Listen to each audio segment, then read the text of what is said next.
Frank, or just Wheels to his dispatcher, was hauling a tight load of timber across the I-84 stretch in Oregon, a run he'd done 1,000 times, but never felt quite this heavy.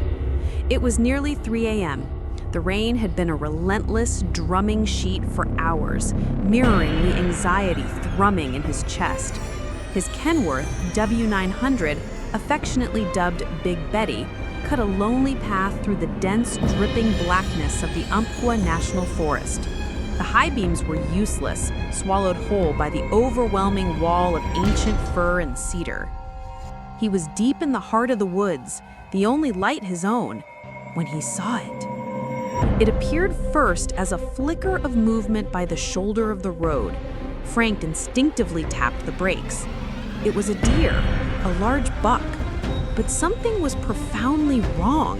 It was standing upright, perfectly vertical, balancing on its hind legs like a man wearing a brown, velvety mask.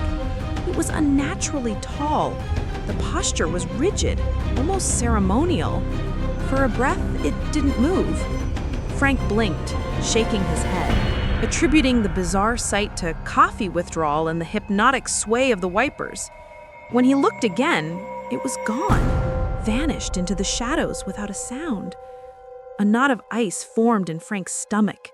"Just fatigue, old man," he muttered, punching the radio on for static noise. 20 minutes later, the air in the cab turned cold, despite the heater blasting. The thing reappeared. This time, it wasn't a glimpse. It stood further ahead, bathed in the sickly yellow of Betty's side marker light. It was taller than the first one, maybe 7 feet, and still, so still. The head was tilted, tracking the truck's immense bulk as it thundered past. Its front hooves, now more like skeletal hands, hung awkwardly by its sides. This time, Frank was wide awake. The deer's vacant, dark eyes seemed to absorb the light. He didn't slow down this time. He just pressed the accelerator harder, the 18 wheels churning gravel and rain. He could feel its presence lingering in his mirrors, an impossible silhouette.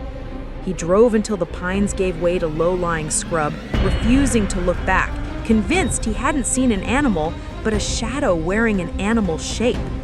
He kept driving, the forest silence replaced only by the roar of the engine, but the image of that impossible standing thing was burned into his retinas.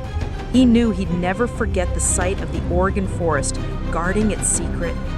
The story ends here, but the fear remains.